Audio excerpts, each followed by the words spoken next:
Nueva inicio. Ya. Vamos, ahí está grabando. Perfecto. Muy bien, profe, ¿qué tal? ¿Cómo está? Muchas gracias. ¿Cómo le va, querido profesor? Rewell Rolando. Buenas tardes, un gusto de estar con ustedes para comenzar este taller sobre Midot, un taller que realmente va a ser de mucha utilidad para todos, así que bueno, a aprovecharlo hasta el último momento. Bien, profesor, ahí le estamos dando también el ingreso a los demás estudiantes. Bienvenida Sara, bienvenido William, un abrazo, que esté muy bien. Y profesor, cuando usted guste, puede ya derechamente iniciar la clase.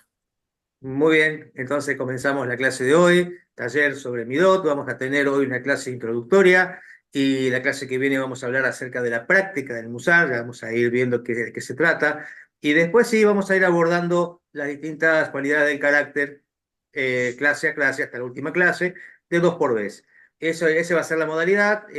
Vamos a tener siempre ejercicios prácticos, ¿no? Siempre una interacción con ustedes continuamente, ¿no es cierto? Vamos a parar de vez en cuando para conversar y disipar dudas, pero vamos a ver que realmente el tema es sumamente importante para nuestra vida espiritual. Entonces, vamos a ya mismo comenzar con nuestra primera clase, que es una clase introductoria acerca del taller. Eh, También quería aclararles que van a recibir el PDF de la clase vía mail, es la forma que yo me manejo, y les voy a hacer llegar vía mail el PDF en la semana de la clase de hoy. Van a tener también en el grupo de WhatsApp el video, como siempre, de las clases, y siempre la posibilidad de interactuar, de preguntar, de compartir. Comenzamos entonces con la clase de hoy. Vamos a ver si tenemos la posibilidad de proyectar un PowerPoint que habíamos considerado para hoy como guía, justamente para que ustedes vayan guiándose, digamos, vayan viendo en la pantalla y de esa manera vamos ubicándonos en los temas que vamos desarrollando. ¿Sí? Si está la posibilidad, si no hay ningún Sí, inconveniente. deme un minuto, profe, y lo hacemos enseguida. Perfecto. Muy bien. Entonces, bueno, vamos a comenzar ya mismo a desarrollar el tema. Total, cuando aparezca en la pantalla, ya estamos hablando del tema. Vamos a hablar entonces primeramente del Musar. El Musar no es un tema reciente, de las últimas generaciones, como mucha gente piensa. Mucha gente piensa quizás que el Musar es algo nuevo, pero se confunde con lo que es el movimiento del Musar, que ya vamos a ver después, brevemente de qué se trata. Desde hace cientos de años, los sabios del pueblo judío ya habían abordado el tema y habían escrito textos muy profundos acerca del Musar. Como decíamos recién, otra cosa es el movimiento del Musar. Se trata de un movimiento relativamente moderno del judaísmo ortodoxo del siglo XIX, el cual se originó en Vilna, Lituania. Fue fundado por el rabino Israel Salanter en el año 1840. Vamos a ir nombrándolo varias veces a Israel Salanter, al rabino de Israel, porque justamente es el fundador de este movimiento moderno del Musar. Vamos a ver lo que significa Musar. En primer lugar, la palabra hebrea Musar se encuentra, por ejemplo, en el libro de Mishle, o sea, el libro de Proverbios, que se conoce como Proverbios, en el capítulo 1, versículo 2, que dice, para conocer la sabiduría y la instrucción, para conocer la sabiduría y el Musar. El Musar aquí, palabra Musar, se traduce como instrucción, también como moral, como disciplina. El movimiento fue moldeado por la literatura del Musar, la cual desde la Edad Media defendía un comportamiento moral y ético. Su objetivo era generar disciplina en el esfuerzo por conseguir un desarrollo ético y espiritual por parte del ser humano. Hoy en día, el estudio del Musar es una parte muy importante del estudio en las yeshivot ortodoxas. Hablamos de los centros de estudio, las universidades judías, y el Musar está presente, obviamente, en estos estudios. El judío considera el Musar también, no solamente el estudio de la ley, del estudio de los preceptos, sino también siempre se propone no solamente considerar una porción de ley, sino también considerar siempre algo de Musar paralelamente. Se cuenta que en su lecho de muerte, el Rebbe Suya dice que lloraba desconsoladamente. Sus discípulos, sorprendidos, le preguntaron, Rebbe, ¿por qué estás llorando? Entonces él le contestó, tengo miedo.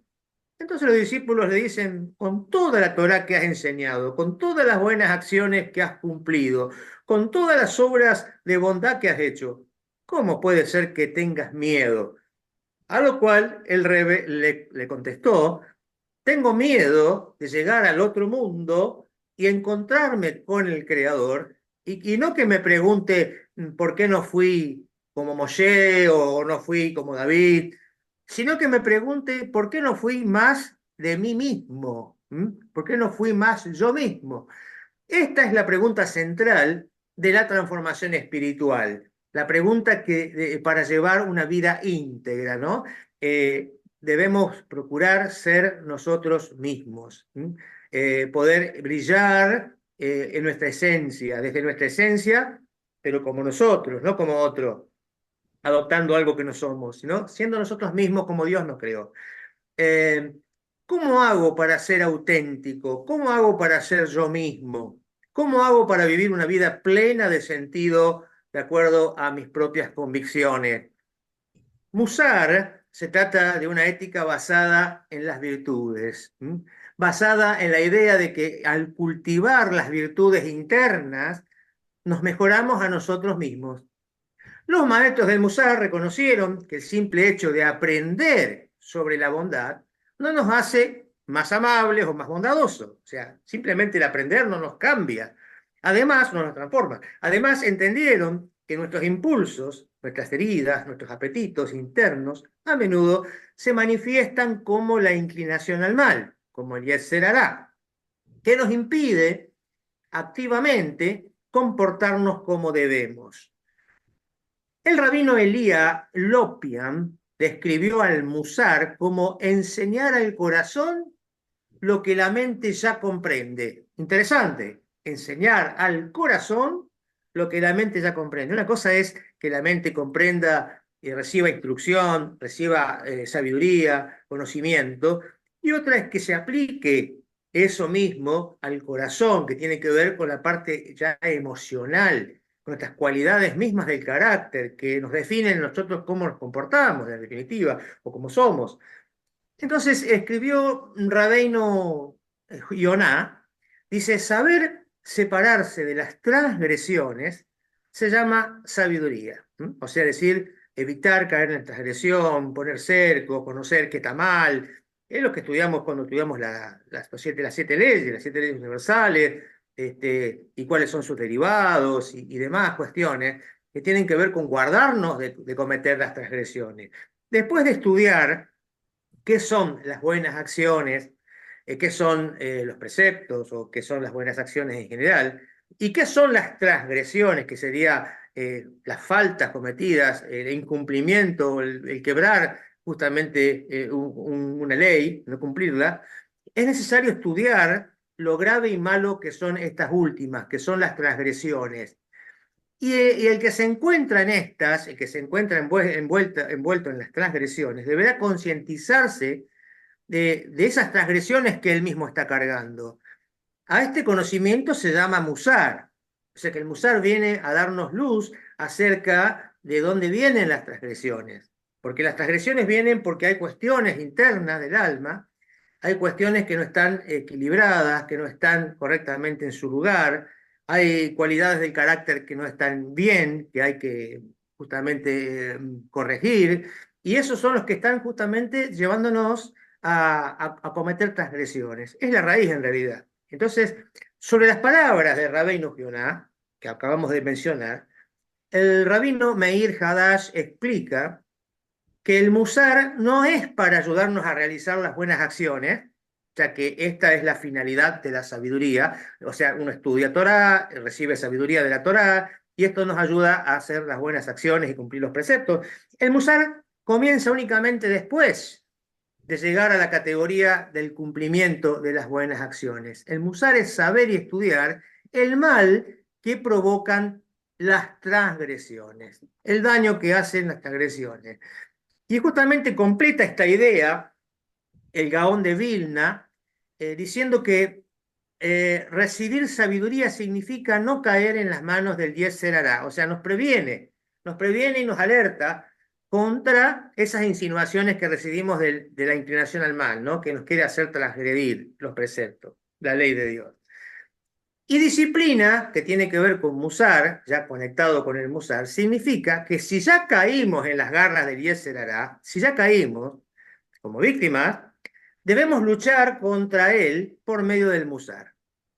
O sea que una cosa es que nos previene, la sabiduría, el conocimiento previo nos previene, nos ayuda a hacer lo bueno y a no hacer lo malo, pero ¿qué pasa si caemos? ¿Qué pasa si una y otra vez reincidimos y no sabemos cómo hacer para vivir una vida justa en obediencia a los preceptos?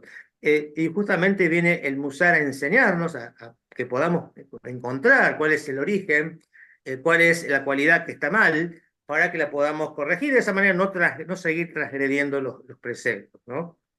Y obviamente nos concientiza de la gravedad de estas transgresiones que estamos cometiendo. Sobre lo mismo, Jaim Yosef David Azuray, que es llamado el Jidá, expone que la base del Musar está construida sobre la Torá. La base del Musar está construida sobre la Torá. La clave para ganarle a la inclinación al mal es el estudio de Torá, para ganarle o para no dejarse engañar, no dejarse enredar, junto con el Musar. Por eso es tan importante no solo estudiar la ley noágida, sino también estudiar Musar, porque no hay Torah sin Musar, ni Musar sin Torah. Son cuestiones complementarias, que sí o sí tienen que estar siempre en nosotros, ese conocimiento, ¿no? Entonces, el Musar tampoco sin Torah no es nada, porque obviamente el Musar viene para aplicarse en nuestra vida en ayuda para que obedezcamos lo que la Torah nos ordena, nos enseña, que podamos llevar adelante lo que hemos recibido de sabiduría de parte de la Torah.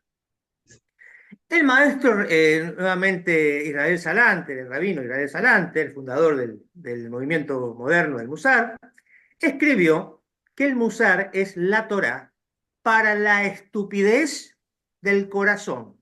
Interesante. El Musar es la Torah para la estupidez del corazón. O sea, es el medio para que nos podamos salvar de la estupidez del corazón. Porque en realidad, hablamos de la parte emocional, la estupidez sería cuando uno comete una transgresión y en definitiva nos está perjudicando, porque es una cuestión que va en contra nuestra. Estamos haciendo algo que nos está haciendo daño a nosotros mismos y a su vez también, obviamente, puede dañar a otros. Entonces es una verdadera estupidez, se la considera como una estupidez, una falta de parte nuestra de sabiduría, de aprovechar justamente la oportunidad para hacer lo correcto, para crecer un poco más, para poder transformarnos y ser una versión, o sea, lograr una versión mejor de nosotros. Cada uno de nosotros tiene la tarea de dominar algo en nuestras vidas. Todos tenemos que luchar contra una cuestión, con una debilidad. No todos tenemos las mismas debilidades, todos tenemos diferentes generalmente debilidades, y cada uno tiene su propia lucha interna. Eh, ya se nos ha asignado nuestra tarea cuando nosotros venimos al mundo. Antes de venir al mundo tenemos una tarea asignada, una misión que cumplir, aunque puede que nosotros no seamos conscientes de esa misión. Se trata justamente, esta misión, básicamente, de aquellas cuestiones que nos están desafiando permanentemente, repetidamente, o sea, las cuestiones que nos cuestan. Las cosas que más nos cuestan es a lo que venimos a hacer, es lo que venimos a corregir. Entonces, sabiendo, identificando las áreas de nuestra vida que son más complejas, más complicadas, más difíciles de acomodar, justamente ese desafío tiene que ver con nuestra tarea que venimos a desarrollar en este mundo. De los comportamientos que nos sumergen en la misma situación una y otra vez. Otra vez siempre estamos cayendo en lo mismo. Entonces, bueno, parar y decir, bueno, voy a analizar, voy a ver qué pasa y buscar respuesta para poder corregir esta situación. Probablemente podamos identificar uno o dos de estos patrones de comportamiento sin mucho esfuerzo, o sea, lo más grueso, lo que más se ve en nosotros, ¿no? Lo que vemos que siempre estamos, quizás la ira, quizás la falta de paciencia, etcétera, la falta de generosidad, no sé. Entonces, quizás hay cosas que se ven más que están más a la vista y otras cosas que no, otras cosas que están más agazapadas, más escondidas, que es más difícil identificar, ¿no? Cuanto antes nosotros nos familiaricemos con este plan de estudio personal, esto está bueno, un plan de estudio personal, porque cada uno tiene su propio plan de estudio en el sentido de que viene a corregir cosas distintas, ¿no? Y que por lo tanto tiene que reforzar eso y conocer más y disciplinarse en esas cuestiones que más les cuestan.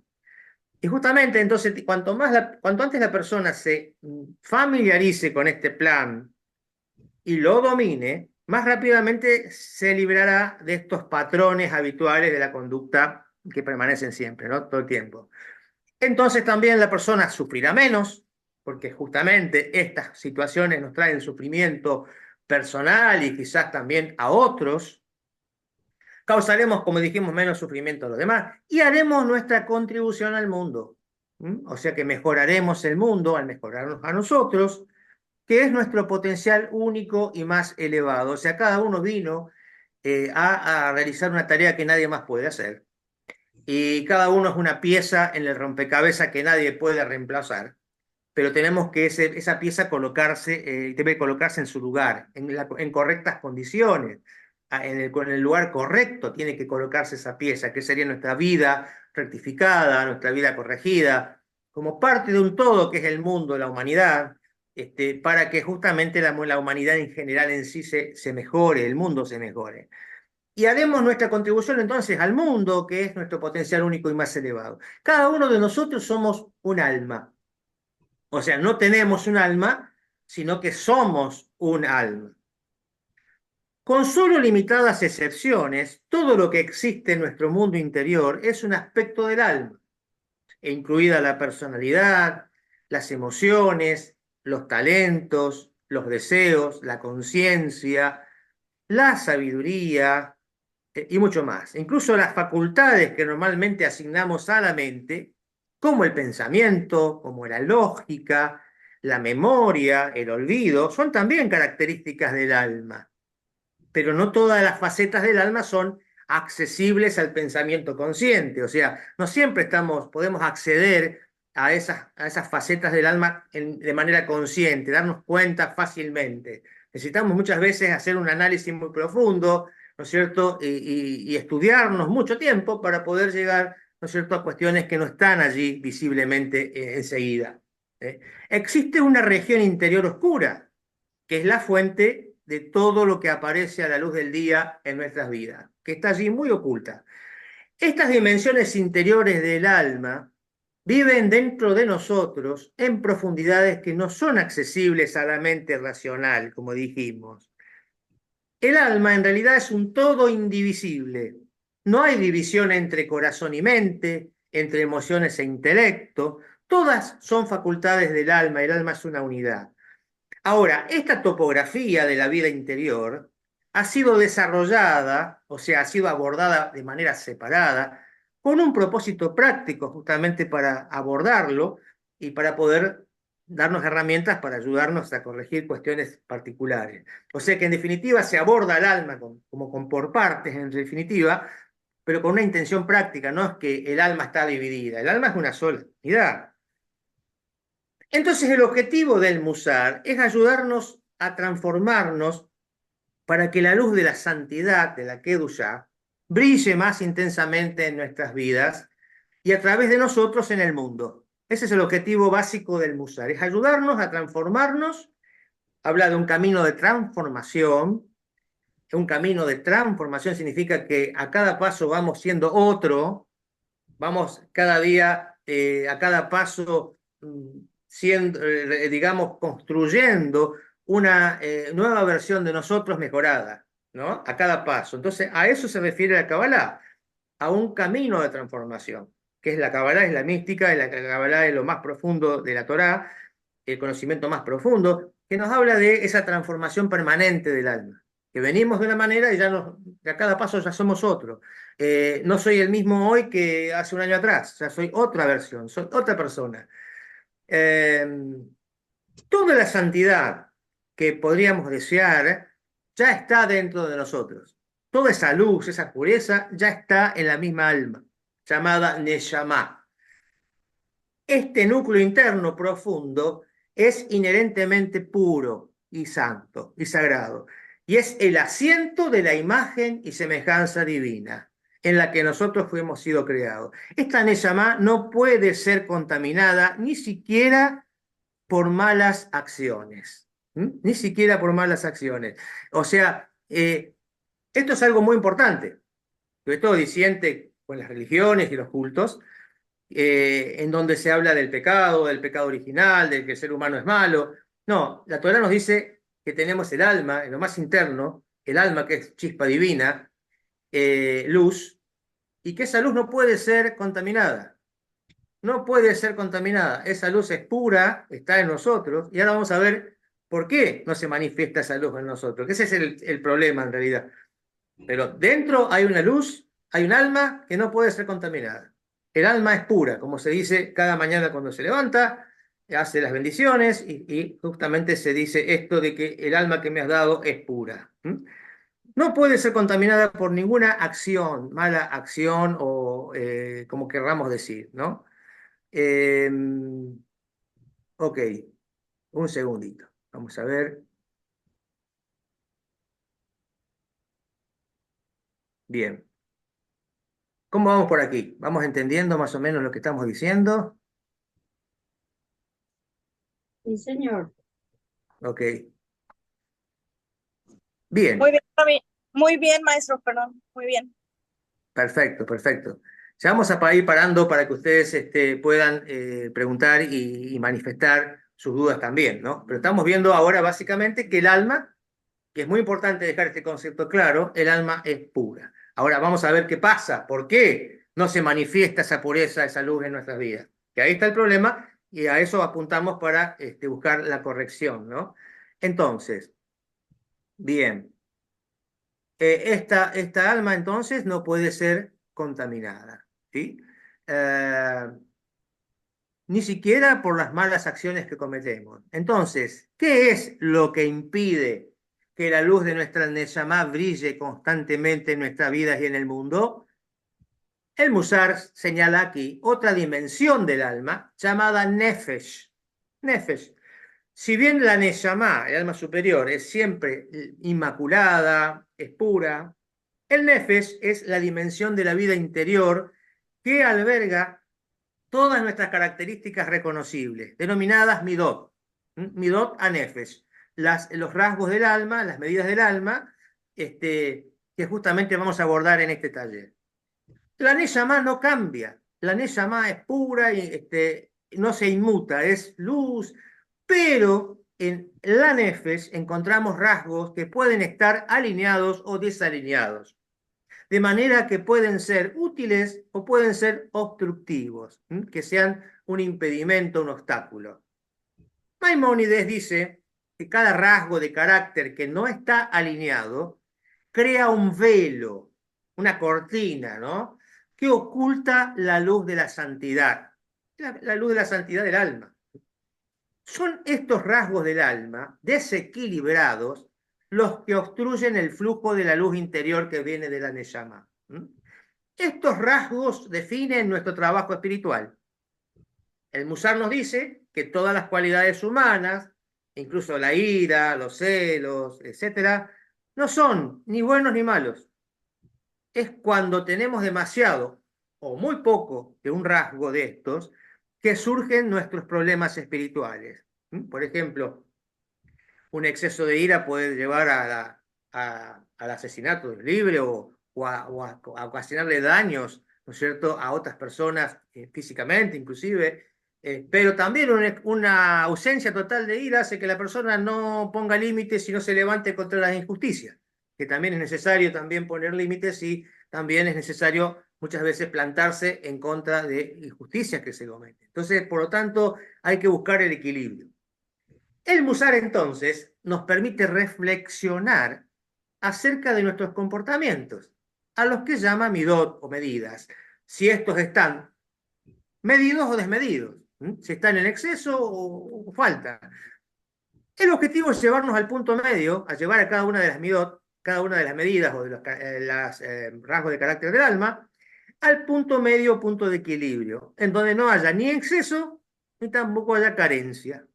Eso sería básicamente lo que se plantea. Entonces, justamente es esto lo que impide que la luz del alma esté brillando, ¿no? Brillando en nuestra vida. El alma es pura, pero ¿qué pasa? Uno le está poniendo, por adelante le está poniendo un montón de velos, de cáscaras, de velos, que impiden que esa luz brille. Entonces, hay más velos, más oscuridad, menos oscuridad, depende de la vida que uno lleva, ¿no? De cómo está trabajando las cualidades del carácter, de cómo las manifiesta. Entonces, de esa manera, brilla más o menos la luz en cada vida, en cada persona. Pero la luz sigue estando dentro de cada uno inmutable, sigue estando allí, en cada ser humano. Lo que cambia es cómo uno va quitando los velos para que esa luz pase para afuera, salga. Y el trabajo nuestro es justamente eso. Ese es el trabajo nuestro que tenemos que hacer desde el Musar, con la ayuda del Musar, para que podamos manifestar esa santidad que está dentro, en el alma, en la Neshama, la podemos manifestar de forma práctica en nuestra vida, en las acciones de cada día. Ok, ahora sí, si tienen preguntas, comentarios al respecto de lo que venimos hablando, después continuamos con el siguiente punto. Profe, ¿podría ampliar un poco el tema cuando usted mencionó que todas las cualidades humanas no eran ni buenas ni malas, sino que son parte de que una manifestación del alma y que si hay más malas que buenas es porque hace falta estudio de Musar? Exacto. Hablamos, ya lo vamos a luego a ir desarrollando ahora seguidamente, cuando hablamos de las midot. Estas medidas son energías que están presentes en el alma, en la vida de la persona, son energías que hay que saber equilibrar, hay que saber ajustar, y que si nosotros no la ajustamos correctamente, tenemos problemas, sufrimientos, transgresiones. Ese es el problema, ¿no? Y esa sería una forma de opacar esa luz que está en el alma, ¿no? Que no puede mostrarse tal cual. Entonces, en realidad, no son ni buenas ni malas, son energías que están en nosotros y depende del uso que le demos, depende a dónde la llevemos. Si nos excedemos en una cosa, si le quitamos más de la cuenta, genera una distorsión que justamente hace que se opaque esa luz, que sería la santidad, la luz de Dios en nosotros, ¿no? La luz del Creador. Más o menos, y vamos a empezar a desglosar este tema en el siguiente punto más en detalle. Ok, gracias. Adelante, Pablo. Pablo el Techera está levantando la mano. Hola, hola, ¿me escuchás, Ribel? Sí, Entonces, cuando el alma desciende a este mundo, podríamos decir que es que se forma esa cáscara, como es que habla el Taña, y bueno, como citaste vos, que se forma ese velo que no deja ver. exacto. O sea, el alma es pura. El alma es pura, viene a este cuerpo, ¿no es cierto?, a recibir en lo más interno, y después a medida que vamos creciendo, vamos recibiendo educación, vamos recibiendo enseñanza, el efecto de la sociedad, digamos, la acción de la sociedad, de lo que nos rodea, nos vamos configurando de diferentes formas. Nuestra vida se configura de diferentes formas. Incorrectamente, seguramente, ¿no? O sea, si nos criamos en un lugar donde todo el mundo se trata mal, que enseguida explota en ira, y seguramente nos vamos a configurar semejante a eso y vamos a también a estar con excesos de enojo y de ira y de explosiones. Pero no es que venimos así, sino que así nos vamos configurando, ¿no es cierto?, a medida que vamos creciendo en el ambiente donde nos encontramos. Muchos de eso, obviamente. Hay mucho de eso, hay decisiones que uno toma, tomando, obviamente, siempre libre albedrío, va tomando decisiones, se va configurando. Y la cuestión acá es volver a la configuración de fábrica. Es como uno tiene un celular y dice, lo quiero al celular, ponerlo de vuelta como estaba de fábrica. Y de fábrica en realidad es como Dios quiere que nosotros estemos, así como Dios diseñó al ser humano. Para eso necesitamos la Torá, necesitamos el Musar, para volver a configurar todo como de fábrica, digamos, como el fabricante quiso que esté, ¿no? Pero bueno, lo vamos configurando diferente, ¿no? Cada uno a su manera, a través de todas las Claro, influencias que claro. recibe. Sí, sí, obvio. Dale, muchísimas gracias. Una preguntita, ¿me Sí, escucha? sí, adelante. Profesor, yo estoy estudiando el código no ágida porque hace poco entré. La pregunta mía es, ¿esto está relacionado con el tema de las relaciones interpersonales donde nosotros debemos crear las barreras, las vallas para no caer precisamente en esas transgresiones que no nos Ma- permitan desarrollar la espiritualidad?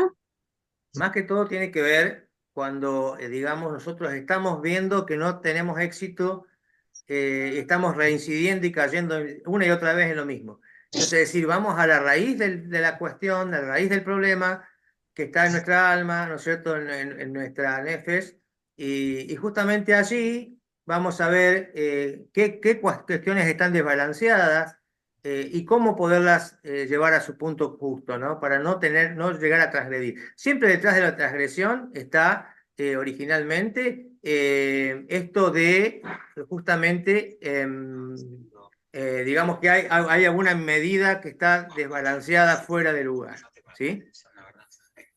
Así Gracias, profe. que, bien. Adelante, Ani Holguín.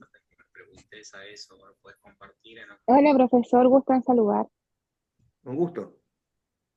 Consulta, ¿cómo podemos aplicar esto, por ejemplo, en personas que tienen algún tipo de alteración psicológica? Por ejemplo, eh, si nosotros podemos cometer transgresiones a través de pensamientos involuntarios.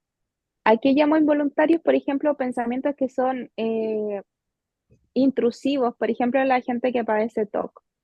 Lo digo personalmente, yo padezco TOC, entonces de repente tengo pensamientos involuntarios que no quiero tener, pero de X, de cosas que a veces no son correctas. Eso incurriría en una transgresión, porque siento que a veces como que se sale de mi alcance el poder controlar estos pensamientos. Claro, si son cuestiones que tienen que ver con lo físico, lo psicológico, necesitamos siempre la asistencia de un profesional, ¿no? Siempre, obviamente, el doctorado nos va a llevar a que reconozcamos el lugar del médico y que busquemos nuestra salud, ¿no? Sí, por supuesto, pero Así, sería como una transgresión, eso por depende, ejemplo, depende si pensamientos estabas con, involuntarios. claro, si estabas con nuestro control es una cosa y si no estabas con nuestro control es otra cosa. Es como Ya, que gracias, profesor. justamente vemos que hay limitaciones que uno tiene y que no puede tomar decisiones sobre eso. Pero por lo tanto, sí, obviamente que tenemos que analizar la situación muy detenidamente, ¿no? Pero sí, y siempre recomendamos la ayuda del profesional, todo lo que podemos hacer para poder mejorar nuestra vida, tenemos que echar mano de eso, ¿no? También. Me refiero a la ayuda profesional también. Elba, adelante. Elba Licea, sí. Oye, que soy buena salud. Sí. Mi pregunta es, ética, moral, disciplina en el Mishle 1.2. ¿Es la misma ética que menciona que se basada en las virtudes para cultivarlas y lograr para cultivarlas y logramos el mejoramiento personal? ¿Se refiere a la misma ética o hay una diferencia que vamos a estudiar o no la puede mencionar ahorita, maestro, por favor? No tiene que ver con la ética y la moral que vamos a estudiar, que obviamente es la de la Torá, y que obviamente cuando se refiere a instrucción, se refiere a disciplina, es el trabajo que uno tiene que hacer personal, que requiere un esfuerzo, requiere un método, requiere una disciplina justamente, ¿no? Un trabajo personal para poder lograr el mejoramiento. No es una cuestión mágica, ni es solo conocimiento teórico, es actividades diarias que uno tiene que hacer para poder mejorar, ¿no? Y las áreas aquellas que tiene que mejorar, obviamente, sobre todo.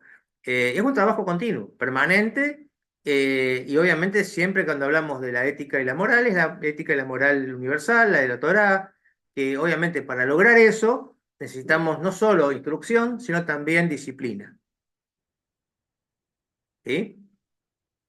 Excelente. Ok, muchas gracias. Sí, gracias, Ok, maestro. Ok, vamos a continuar entonces con el punto siguiente. Si es posible, vamos a pasar a la siguiente diapositiva, la número 2. Ahí vamos a hablar de lo que son las midot, en definitiva, ¿no? Dijo el Gaón de Vilna que si una persona no arregla sus midot, sus medidas, sus cualidades personales del carácter, ¿de qué le sirve vivir? O sea, si vino al mundo y se va a ir igual, no hubo ningún mejoramiento, no hubo ninguna transformación que lo mejore, ¿para qué vive? Entonces la finalidad de la vida justamente es para mejorar. ¿Qué son entonces las midot? Las midot se entienden literalmente como medidas o capacidades, cualidades del carácter, rasgos del alma también. También atributos divinos cuando se refieren a las midot de Hashem, que vamos a ver también de eso. Y los valores en general, los valores monoteístas de la Torah. Eso tiene que ver con las midot, las cualidades. Un atributo o medida no es una acción, sino una dimensión de energía dentro nuestro, que podemos evocar y utilizar para generar con ella la buena acción, que sería la mitzvah, la buena acción, que puede ser una obra de bondad, como puede ser también cumplir un precepto, y desde ese lugar fomentar la kedushá, la santidad. Las midot son fácilmente reconocibles, por ejemplo, el enojo, el entusiasmo, la responsabilidad, y eso vamos a ir viéndolo clase a clase después de la clase número 3, ¿no? De la 3 en adelante.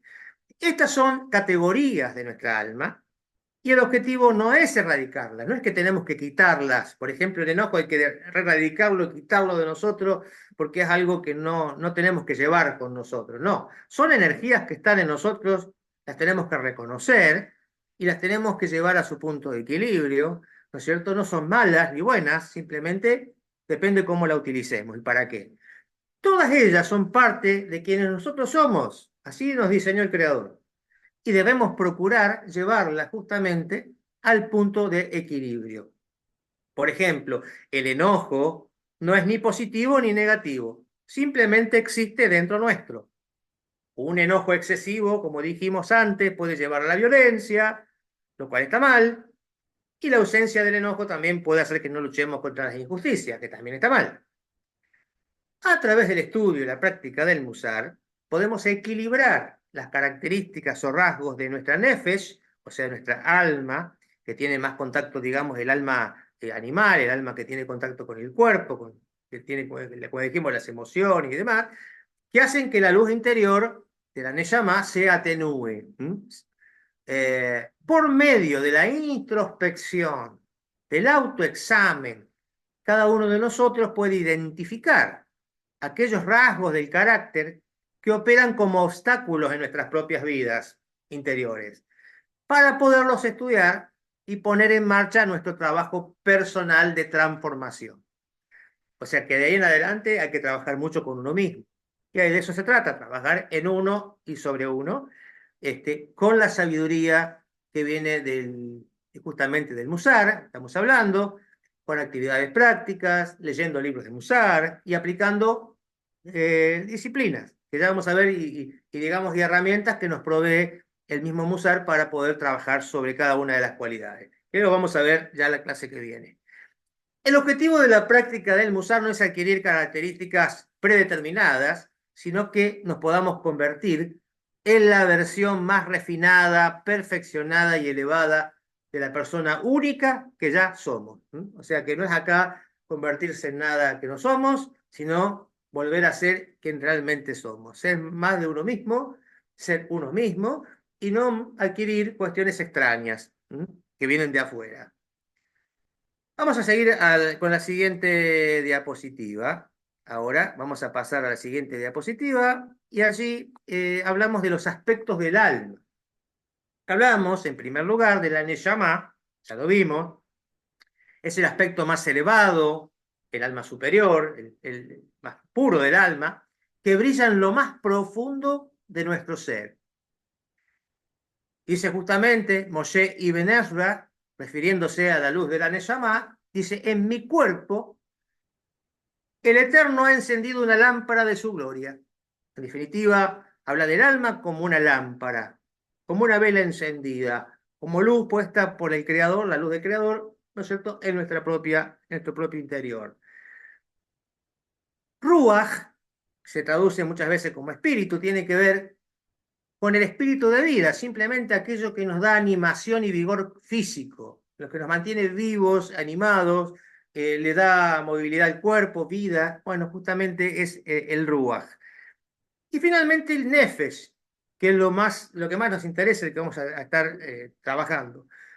Es el aspecto más visible y accesible para nosotros. Incluye todos aquellos aspectos internos que nos vinculan a nuestra vida en la tierra, incluido el cuerpo físico, de modo que cuerpo y alma son también, de hecho, una unidad, un todo único, indivisible, que si bien se habla por separado, por cuestiones prácticas, pero en realidad es una unidad, cuerpo y alma. Sin alma, el cuerpo no tiene vida, es polvo. Sin sensación y sin el juego de las fuerzas físicas, el alma no tiene conexión tampoco con la tierra, porque el alma necesita del cuerpo justamente para poder actuar sobre esta tierra. Es la unión del cuerpo y el alma lo que da origen a la experiencia humana, nuestra vida de todos los días, nuestras vivencias. Es el asiento de todas nuestras emociones y apetitos, el reino de la personalidad y de la identidad de cada uno. Si nuestra nefesh es clara, inmaculada, la luz de la Neshama brillará sin ningún tipo de obstáculo, sin ningún tipo de velo. Si hay niebla, la luz quedará obstruida, ¿sí? Algo así como cuando está nublado, ¿no? La luz del sol no se permite manifestarse. Y si está despejado, brilla intensamente el sol. Entonces, algo semejante a esto tiene que ver con quitar esos obstáculos, ¿no? Que tenemos, que llevamos nosotros, que son nuestras cualidades desenfocadas, desequilibradas, para que pueda brillar sin ningún tipo de inconveniente la luz interior. Así como las nubes determinan la cantidad de luz solar que llega a la Tierra, el Nefesh actúa como atmósfera en nuestras vidas. O sea, depende cómo estemos configurados, sería como una cuestión de si hay más nubes o menos nubes, si hay nubes más oscuras o menos oscuras, y eso hace que la luz llegue a la Tierra de manera diferente en cada una de las vidas de cada uno de nosotros. Entonces, depende de si hay nubarrones, si hay nubes, si no, casi no hay nubes. Eso va a determinar la luz que va a llegar, en definitiva, a la Tierra. Las características del alma que nos conectan con este mundo, como la personalidad, el carácter, etc., determinan si la Kedushá, la santidad que está en nuestro núcleo, en nuestro interior, brille o no, o en qué grado brille, en definitiva. El objetivo del Musar es ayudarnos justamente a aumentar, reducir, equilibrar, según haga falta, las características de nuestra vida que hace que la luz interior aumente o disminuya, y así centra justamente el Musar su atención en este aspecto que es el Nefesh. Sobre eso vamos a estar trabajando, ¿sí? Una vez más vamos a ir a los comentarios, a las preguntas, para que no se convierta en un monólogo, ¿no? La idea es que también lo vayamos entendiendo eh, cuáles son los aspectos del ser humano, aspectos del alma, y justamente cuál es el aspecto que va a trabajar, lo que vamos a trabajar desde el Musar, que es el aspecto de Nefesh, ¿sí? No sé si quedó claro, Sí, profe. más o menos. Sí. Sí, perfecto. Quedó claro. Sí, Sí, sí, sí. gracias, maestro. Perfecto. Muy Profe, bien. profe, una Sí, preguntita, pero más técnica. Perdón. sí. Eliao Lopián, el rabino que estamos estudiando con respecto al Musar, ¿es el mismo Gaón de Vilna o no? ¿Cómo? El El Gaón, rabino, el Gaón de Eliao. Vilna. Ajá. Sí, Gaón de Vilna. Es uno de los que estamos mencionando también. Ah, son dos, o es el mismo. Porque ¿Cuál Eliao Lopián, es el que- uno? y el Gaón es otro. El Gaón de Vilna. Sí, Ah, perfecto, ya. sí, Listo. excelente. Muy bien. Si no hay preguntas, continuamos entonces. Vamos a seguir en la siguiente diapositiva. Y vamos a entrar en los tres grupos de Midot. Hay tres grupos de Midot y vamos a ver aquí cada una de ellas brevemente. En primer lugar tenemos las Midot de Hashem, que son las medidas del Eterno, digámoslo así, pero a un nivel obviamente ilimitado, que no podemos entender. O sea, el Eterno también manifiesta Midot, pero de una manera que no se puede comparar nunca con un ser humano. Eso lo pueden ustedes estudiar, lo han visto seguramente de alguna manera, o lo pueden asociar con los 13 principios del monoteísmo, ¿no? Que justamente se habla de esto, que él no se puede comparar a nada de lo que existe, al ser humano y nada. O sea, hablamos de otro nivel de Midot aquí. Midot de Hashem, que son las Midot raíz, y hacen referencia aquí a los 13 atributos de la misericordia, que debemos emular, debemos imitar en el Creador, y así como los seres humanos tenemos ciertas Midot, Hashem también tiene Midot entendidas como atributos ilimitados, sin ningún tipo de límite. No se puede comparar esto con las Midot del ser humano. Pero ¿para qué nos sirve saber esto, o los 13 atributos de la misericordia? Justamente para imitar aquellas cuestiones que vemos en el Creador, que se manifiestan en la Torá acerca del Creador, en cuanto a sus midot, para justamente corregirnos en aquello que nos falta. Por ejemplo, uno de los que se mencionan aquí, de la midot que se mencionan en los 13 atributos, es lento para la ira. ¿Y para qué nos sirve a nosotros esto? Es justamente imitar al Creador en esto de ser lento para irarse. Significa tomarse el tiempo antes de responder. Por ejemplo, respirar hondo, contar hasta 10 antes de dar una respuesta, porque seguro que vamos a estallar y vamos a decir algo indebido. Entonces, el hecho de poder emular, de poder imitar, nos permite eso a nosotros corregir, ayudarnos a corregir eso que está desnivelado en nosotros. También les voy a compartir a ustedes una placa que justamente se manifiestan estos 13 atributos de misericordia y cómo se pueden llevar a aplicar a la vida de cada uno de nosotros. En segundo lugar tenemos las midot del alma, que así como Hashem manifiesta determinadas midot, creó el alma pura, como dijimos, que también con midot, también tiene midot. Entonces estas son básicamente la bondad, la justicia y la misericordia. Acá hablamos de que en la luz justamente del alma encontramos estas midot. Y después tenemos la midot del cuerpo, que tienen que ver con Nefesh. Estas son las midot de nuestra alma animal, de Nefesh a Behamit. Y comprende emociones que se conocen generalmente como emociones negativas, como la ira, la envidia, la búsqueda de reconocimiento, etc. Estas son las que en definitiva debemos reparar. Cada persona tiene el poder interno para decidir ir en los caminos de Hashem y finalmente concretarlo. De esta manera, cada atributo puede ser llevado a su punto medio, a su punto de equilibrio. Cuando un atributo está en su lugar apropiado, se puede decir que el ser humano permanece en su lugar, está en el lugar donde tiene que estar, bien equilibrado, ¿no? En el medio, y se encuentra en Shalom, que Shalom tiene que ver con armonía, logra la armonía. ¿Cuándo la persona logra estar completamente en Shalom? Cuando está en su lugar, cuando logra estar equilibrado, equilibrar sus midot, ¿no es cierto? Y entonces de esa manera, ahí sí le embarga la dicha, la paz y demás interna, la felicidad, porque obviamente está manifestando a pleno esa luz divina. Pero cuando cruza el límite de donde se supone que debe estar, se desbalancea, esta se trunca y comienzan los conflictos. Conflictos que vienen, obviamente, en nuestras propias vidas, perjudicándonos a nosotros y conflictos con los demás, ¿no? Entonces, por eso de ahí viene toda la cuestión de las acciones. Muy bien. Y ahora sí, el punto número 5, vamos a pasar a la siguiente diapositiva. Y vamos a ver aquí los 3 momentos de nuestro trabajo interior. O sea que acá hay 3 momentos que vamos a ver en el Musar, que los plantea el Musar, para ir trabajando estas cualidades del carácter. El rabino Israel Salanter describe 3 etapas para el tipo de crecimiento espiritual interno y eventual transformación que el Musar puede llegar a producir.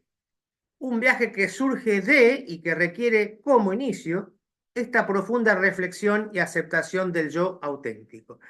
Y el primero de todos es tomar conciencia, es la sensibilidad. Adquirir sensibilidad, toma de conciencia, en hebreo ergesh, en donde se toma conciencia de quiénes somos en realidad, de cuáles son nuestras cualidades del carácter. Para comenzar a dirigir nuestra inclinación al mal, debemos tomar conciencia de cómo funciona esta inclinación, por lo que debemos ser conscientes de nuestros sentimientos, pensamientos, desencadenantes, motivaciones, y debemos ser sensibles a nuestras propias emociones. ¿Qué lo desencadena y por qué? O sea, ¿por qué ante tal situación yo me comporto de esta manera o respondo siempre de esta forma? Esa es una forma de ir tomando conciencia de que ante ciertas situaciones pasa esto, pasa lo otro, y empezar a prestar atención a esas cosas. Necesitamos buscar pequeños momentos en los que nos sintamos vulnerables y nos activemos. Esto significa reducir la velocidad de nuestra vida, que es difícil, pero que hay que buscar la manera de por ahí parar, para poder notar nuestros sentimientos, observarlos, considerarlos, estudiarlos, analizarlos, ¿sí? Es decir, bueno, ¿qué pasa conmigo? ¿Por qué ante tales momentos, cuando pasa tal cosa, yo actúo siempre de esta manera? Y esto no me está haciendo bien, no está haciendo bien a los demás, y empezar a ver cuál es la raíz, cuál es lo que provoca esa cuestión, ¿no? Entonces sería una cuestión primeramente para considerar como una toma de conciencia. El segundo punto es la conquista de la inclinación al mal. Conquistar esa inclinación al mal que me está llevando una y otra vez a hacer lo que no tengo, lo que no me conviene. Y justamente en hebreo es kibush hayetzer.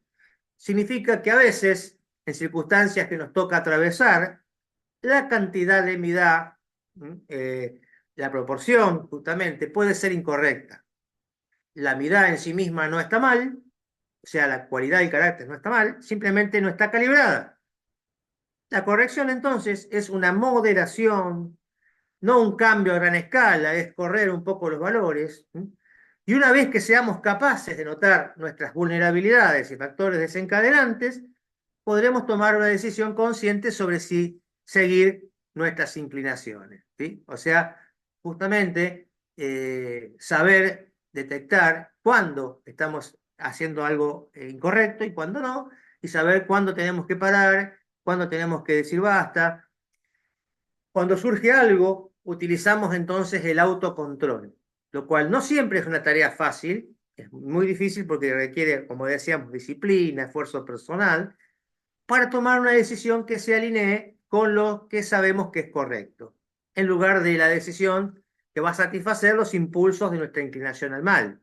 Se trata de autocontrol frente al deseo de algún tipo de gratificación instantánea. O sea, el Yetzer Hara va a querer que uno piense en uno mismo, es egoísta, y que esté satisfaciendo siempre esos deseos que surgen y sin mirar las consecuencias. Entonces uno tiene que ejercer autocontrol para decir, no, hasta acá llego, no lo voy a hacer, lo voy a hacer de otra forma o menos, y uno ya debe saber, a medida de que va analizándose, cómo debe proceder ante cada inclinación que le va surgiendo en determinados momentos.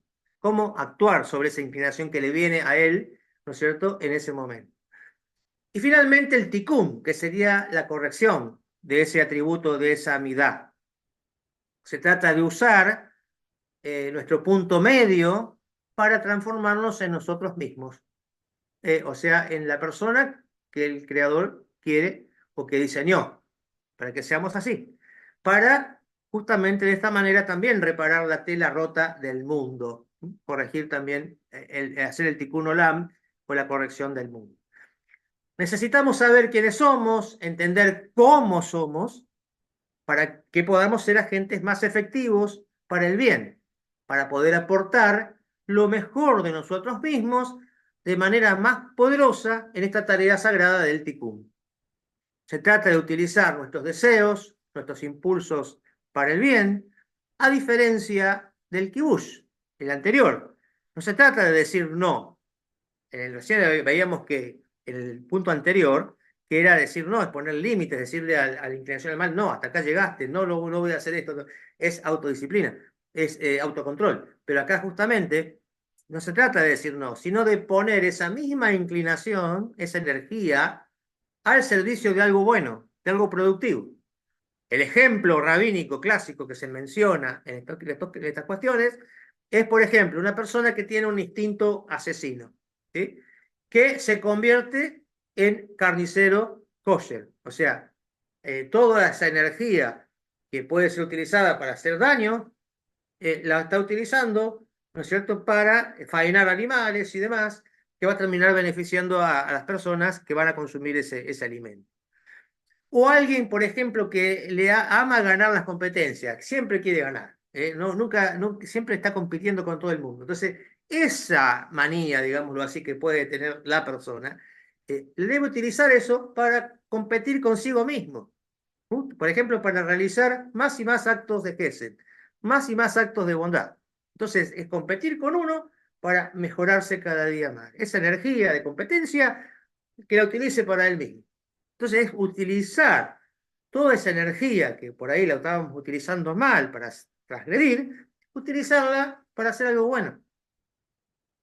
Cuando una persona tiene buenas cualidades personales, tales como humildad, la vergüenza bien entendida, sana, el pudor, la misericordia, estas se elevan por encima de todas las creaciones. La persona debe ser cuidadosa y no utilizar estas cualidades para realizar actos prohibidos, sino que debe aplicarlas únicamente para el servicio divino.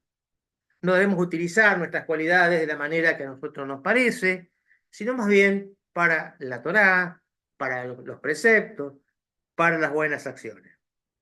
Finalmente, el tanaíta Yehudá ben Teimá afirmó en el Tratado de Avot 5:21: sea audaz como un leopardo, ágil como un águila, rápido como un ciervo y fuerte como un león para cumplir con la voluntad de tu Padre que está en los cielos. Uno debe sacrificar sus cualidades, entonces, por el nombre del Creador, para brindarle a Él placer, satisfacción. Debemos aspirar a pegarnos a Dios y a su Torá de una manera definida durante todos los días de nuestra vida y decidir no alejarnos nunca del camino de la vida. Esto es lo que nos plantea, por ejemplo, el rabino David Pinto en su libro Shaarei Amidon, ¿no? O sea, es decir, lo que debemos buscar es justamente nivelar estas cualidades, siempre por el nombre de Dios, o sea, si en definitiva, en gratitud, en agradecimiento, buscando generarle placer y satisfacción de cierta manera, se puede decir, haciendo lo que Él manda, ¿no? Bien, vamos a parar un momentito eh, y vamos luego de la conversación que tengamos a abordar el último punto. Hemos desarrollado ya bastante, así que sí, adelante Rosa. Entonces, el tema aquí no es mitigar y desaparecer la inclinación al mal, porque en realidad eso no puede desaparecer, es reorientar esa energía que nosotros estamos invirtiendo en alguna transgresión, en hacer algo mal, en tener una mala actitud, a convertirlo a positivo. O sea, Exactamente, la inclinación no al es mal no, reprimirlo. claro. En definitiva, la inclinación al mal ya está en nosotros de que nacemos, ¿no? Pues está en nosotros, nos va a acompañar durante toda la vida, y en el único momento que va a ser desarraigada va a ser en el mundo venidero, después de la resurrección. Ahí ya no va a haber más y será. Pero mientras tanto va a existir, y además de eso están nuestras cualidades, nuestras energías, digamos, puestas en nosotros, que tenemos que saber nivelar y equilibrar, ¿no? Y las sugerencias que nos hace la inclinación al mal van a estar siempre. La sugerencia, la inclinación, lo que tiene que ver con lo egoísta, con las cuestiones que tienen que ver con la autosatisfacción personal, van a estar siempre esa sugerencia, esa energía, continuamente. Y vamos a tener que saber ponerle límite, ¿no? Y a su vez, ponerle límite y a su vez usar esa energía para generar cuestiones positivas. Sí, adelante, Elba. O sea, el tiempo los momentos más bien que se va trabajando es primero ser sensible, por decirlo así, algo muy simple, conquistar esa mala inclinación y posteriormente corregir el atributo. Pero ¿cuál Exacto. atributo podemos decir que tenemos? Bien, los atributos los vamos a ir Gracias. estudiando a partir de la clase número 3. Vamos a ir abordando 2 atributos por clase, los principales, o sea, los que generalmente más se nombran y más se mencionan. Vamos a empezar a trabajar eso, a conocerlos, a reconocerlos, a ver de qué se trata, cuál sería el punto de equilibrio que tenemos que lograr, y ahí empezar a contrastar esto con nuestra propia situación. Es decir, cuando hablamos de la ira, ¿cómo andamos con la ira? Bueno, no tenemos que mirar al vecino, al amigo, tenemos que mirarnos a nosotros, ¿no? Entonces decir, ¿cómo ando yo? Porque esa es la idea, ¿eh? Digamos, realizar un juicio personal, una autoevaluación, un autoexamen, para mejorar. ¿Sí? Sí, analizarme y ver cómo estoy en eso. ¿Me estoy excediendo? ¿Falta de esto? Quizás en mi vida está escaseando, debo reforzarlo.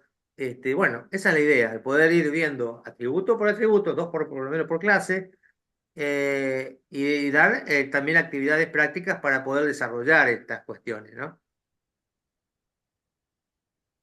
Profesor, Sí, adelante, Hortensia.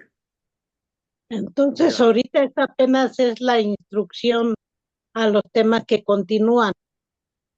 Claro, esta es una introducción. La que estamos Ok, viendo hoy es una introducción. La clase que viene, vamos a ver justamente la práctica del musar, cómo se practica el musar, a través de qué ok, actividades, de qué, digamos, estrategias para lograr corregir, ¿no es cierto?, las cualidades. Eso lo sí, vamos a ver en la clase que viene. encontrar equilibrio es para encontrar el equilibrio en cada, Exactamente, es tener todo equilibrado, es lograr el para eso es equilibrio esta. exacto. Y Ok, justamente es lo que uno busca, es buscar la Selemut, que es la integridad, que podamos pensar, decir y hacer exactamente lo mismo.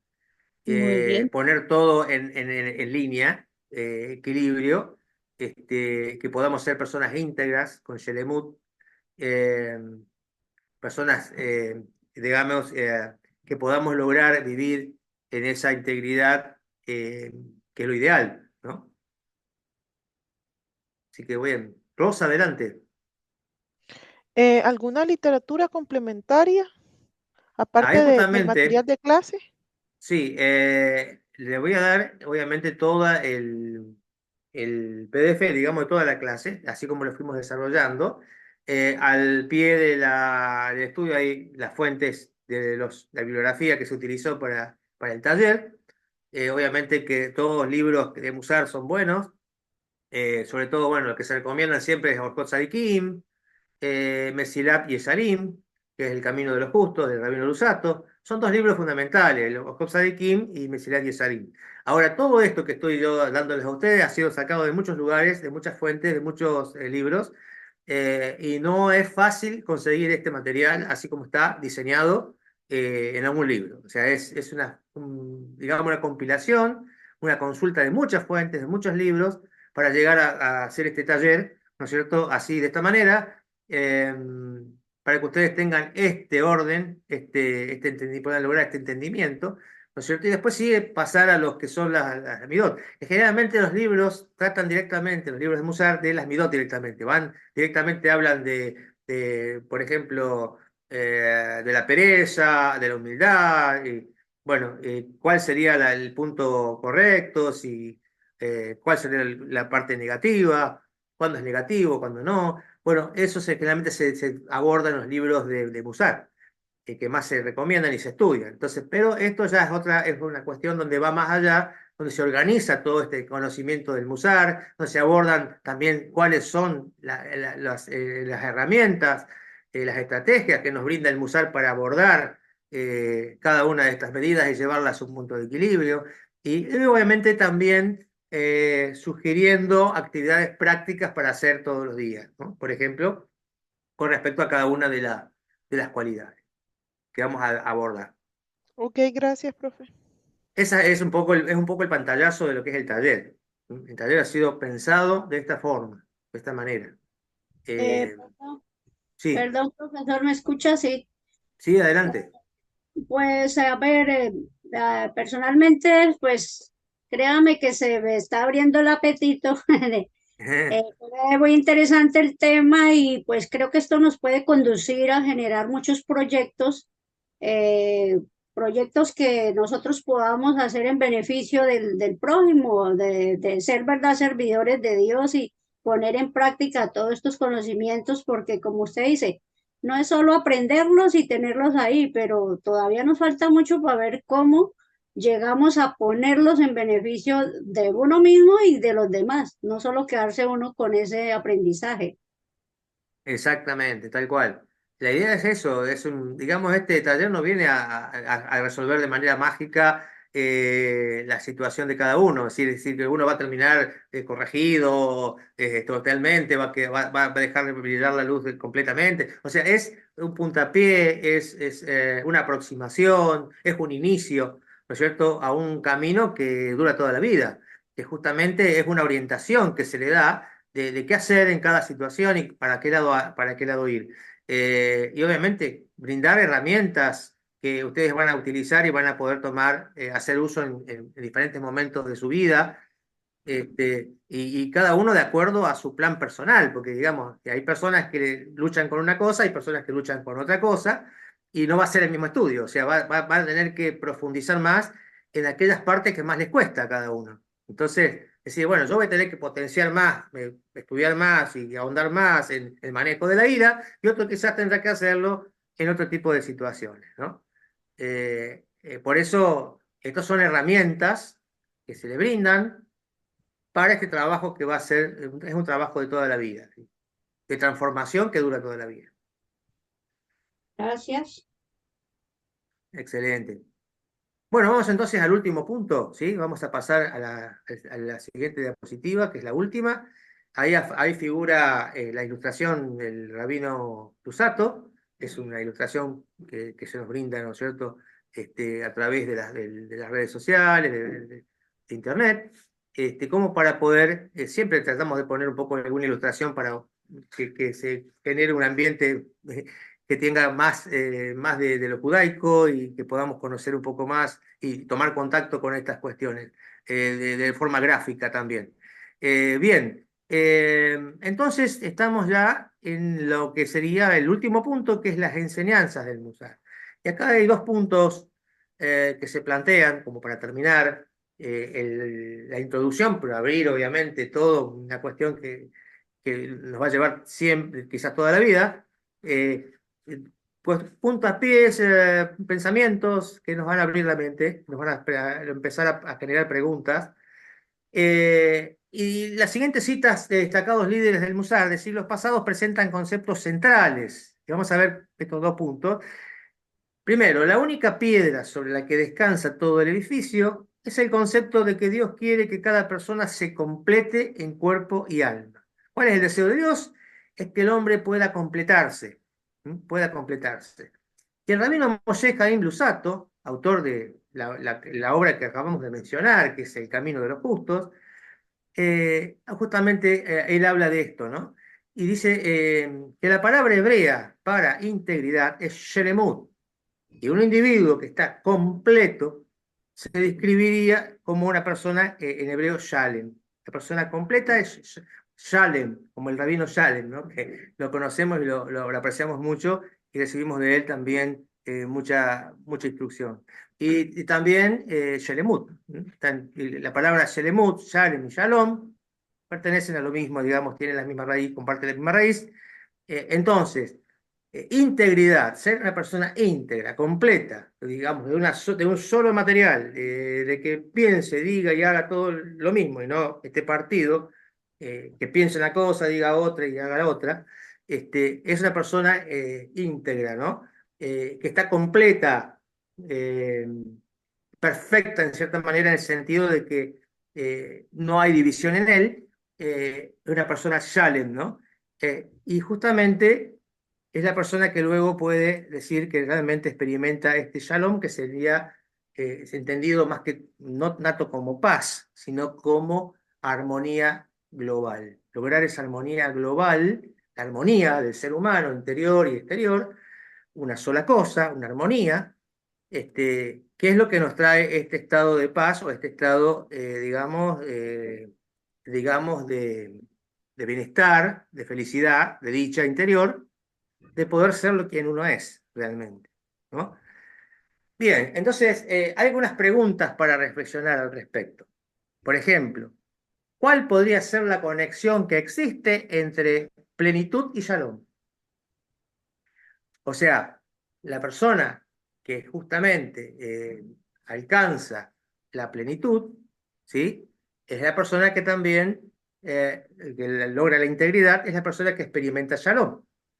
¿Cómo crees que podría verse la plenitud en una persona, dado que cada ser humano tiene defectos y debilidades? ¿Cómo alcanza esa persona su plenitud? Obviamente, ahí hablamos de logrando ese equilibrio, logrando el equilibrio en cada una de sus cuestiones. De esa manera puede justamente decirse que esa persona ha logrado su plenitud. ¿Alguna vez te has encontrado con una persona que te impresionó porque encarnaba cierto grado de plenitud? Alguien que te transmite y que lo ves de un solo material, como decíamos recién, es decir, una persona que piensa, dice y hace lo mismo, la misma cosa.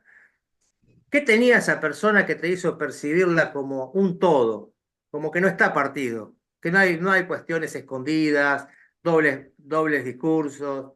Y puedes empezar a replantear tu vida viendo todo lo que haces en términos de acercarte a la plenitud, ¿sí? O sea, empezar a replantear la vida en este sentido, de buscar justamente acercarnos a la plenitud a través de lo que estamos planteando desde el Musar, que sería lograr la armonía, lograr el equilibrio a través de la corrección, ¿no es cierto?, de cada una de las cualidades personales del carácter.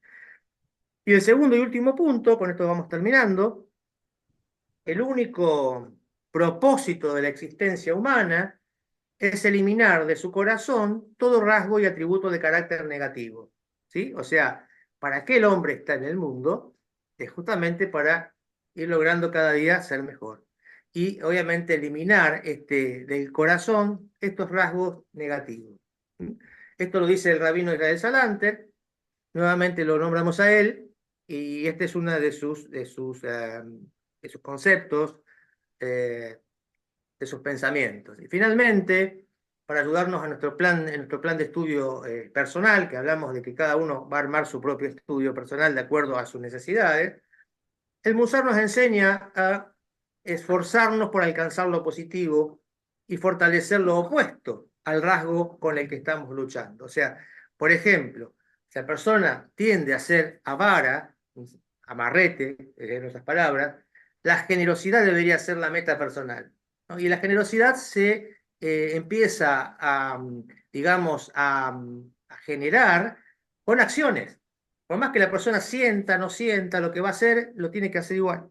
Es decir, va a ayudar, va a hacer por otras personas, va a dar, ¿no? Va a darse y a dar a los demás. Y de esa manera, a través de esa disciplina de llevar a cabo acciones, se va encarnando en él, va con el tiempo sintiendo y quizás con el tiempo, no mucho tiempo, va a estar contento y feliz de hacerlo.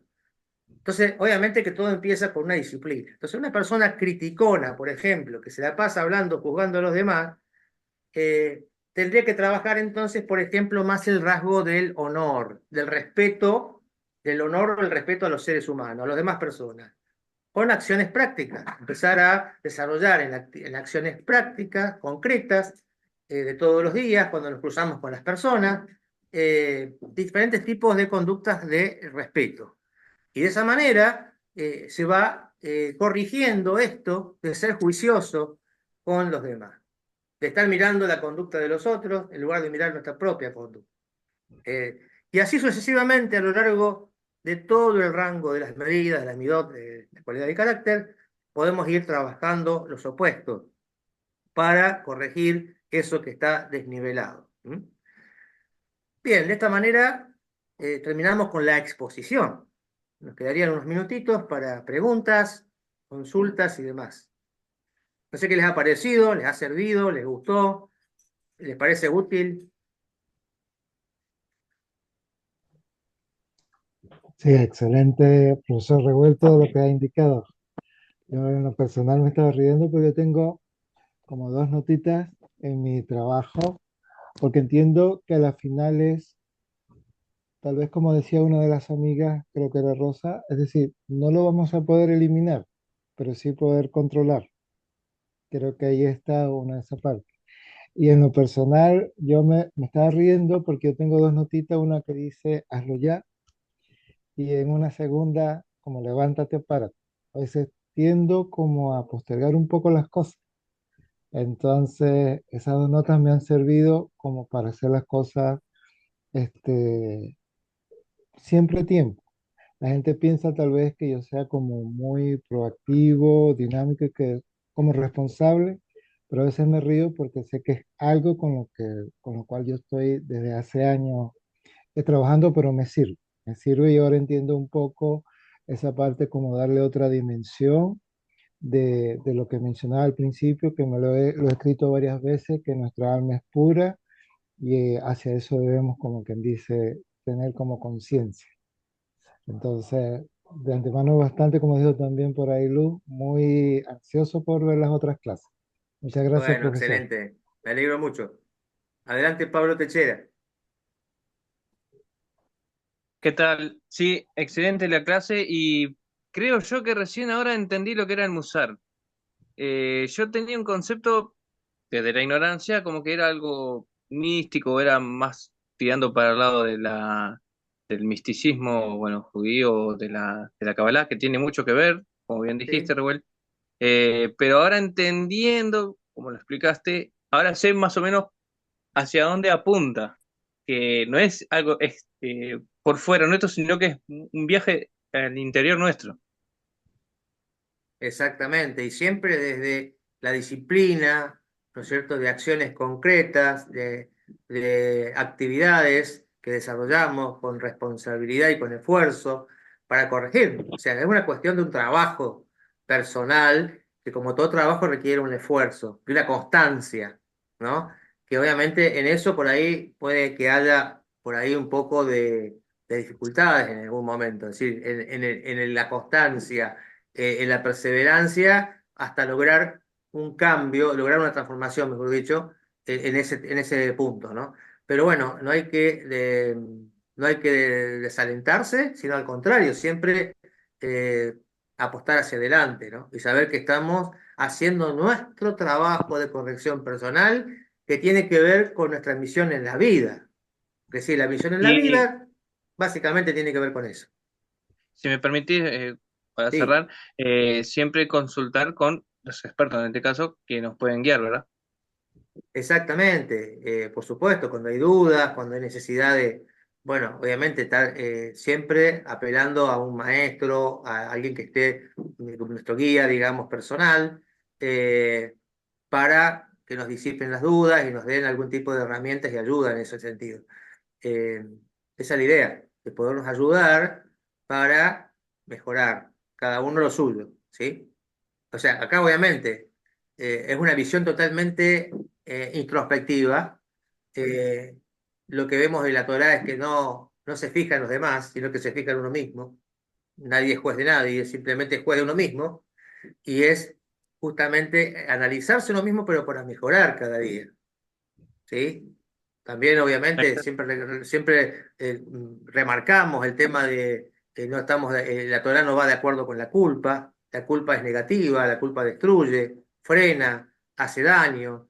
Acá hablamos de que son tonterías que cometemos cuando no hacemos las cosas que nos convienen, que nos hacen bien, y que nos perdemos oportunidades de ser mejores, oportunidades de escalar un peldaño más, ¿no? Entonces, de esa manera se aborda el error, la equivocación, la transgresión inclusive, que justamente son tomados también como consejos para mejorar y para tener una vida mejor, digamos, en definitivo.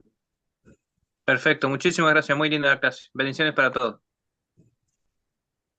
Excelente. O sea, si alguien más quiere manifestar algún pensamiento o hacer una pregunta, algo más. Oh, yo quería agregar una cosita. Cuando el profe hizo una pregunta ahí, que alguien, si alguien nos recordaba, digamos, como que lo que hablaba y lo que pensaba y lo que hacía, iba todo en concordancia, inmediatamente me acordé de mi abuelita. ¿Por qué Ajá, razón? Porque, pues en cierta manera, mi abuela siempre decía que todo era por amor a Dios, ¿no? Y yo ya cuando crecí, yo volvía y le preguntaba, bueno, abuelita, pero ¿y usted cuando la gente iba por la finca, se quedaban ahí, usted les daba de comer, les daban dormida, descargaban las bestias para que descansaran, al otro día les preparaba el desayuno y seguían? ¿Usted no le daba pereza? Decía, no, mija, cuando uno aprende a hacer las cosas por amor a Dios, él mismo le da el valor a uno para hacer todo y todo lo hace uno por amor a él. Y entonces eso me quedó grabado a mí y ahorita que el profe hizo la pregunta, inmediatamente me vino ese recuerdo a mi mente y quería compartirlo. excelente. Eso es ver como digamos, un ejemplo, tomar un ejemplo en alguien, como decir, esta persona, o sea, para que lo veamos ahí como una cuestión alcanzable, no como algo inalcanzable, que no, que es muy teórico, vaya a saber quién lo va a lograr. No, digamos, tomar ejemplos concretos de personas que vemos que son así, que básicamente tienen un nivel de integridad importante, que lo podemos tomar como, en cierta manera, como un ejemplo, ¿no? A seguir.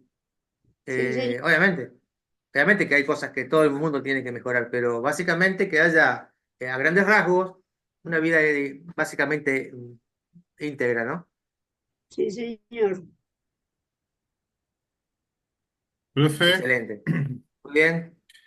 querido profe, bueno, agradecer a todos su asistencia, ya estamos casi en la hora y media de clase. Por mi parte, yo me retiro porque tengo que ir a trabajar. Si el hombre no trabaja y no trae la provisión al hogar, no estaría cumpliendo también su deber. Claro. Así que Perfecto, sí. sola- solamente agregar unas cositas, por eso le preguntaba, le hice una pregunta anteriormente. Eliabo Lopian era polaco, ¿cierto? Él nació entre los años 1876 y 1970. Fue uno de los maestros del movimiento del Musar.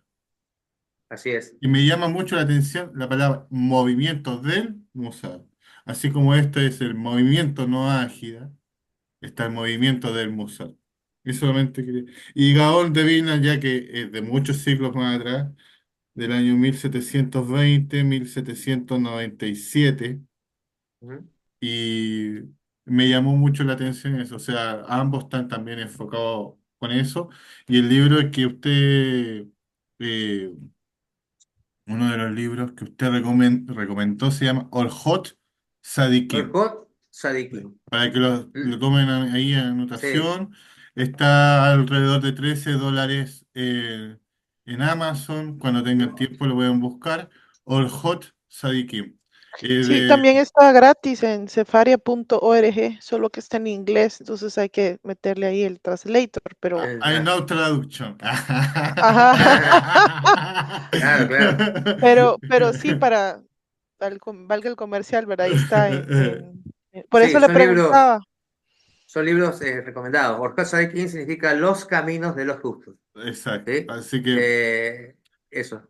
un Sí. abrazo. Yo por mi parte me despido. Como siempre, es un gusto verlos. Me gusta ver a cada uno de ustedes aquí presente, a Alejandra con su esposo, a Sara que está ahí. Hola Sara, no te había saludado. A Jessie Acevedo, la Anita Holguín, bueno, en general, a Elba también, a todos y Oscarito que siempre estaba también, junto con Rosa y Anita, porque ellos están desde el grupo número 1. Así que les agradezco su apoyo durante todo este tiempo y bueno, les mando un abrazo y yo voy a cumplir mi rol. Así que nos Exacto. vemos. Chao, chao. No hay que desequilibrarse. Hay que seguir trabajando. Exactamente. Muy Chao. bien. Nos vemos entonces. Shalom. La próxima. Chao.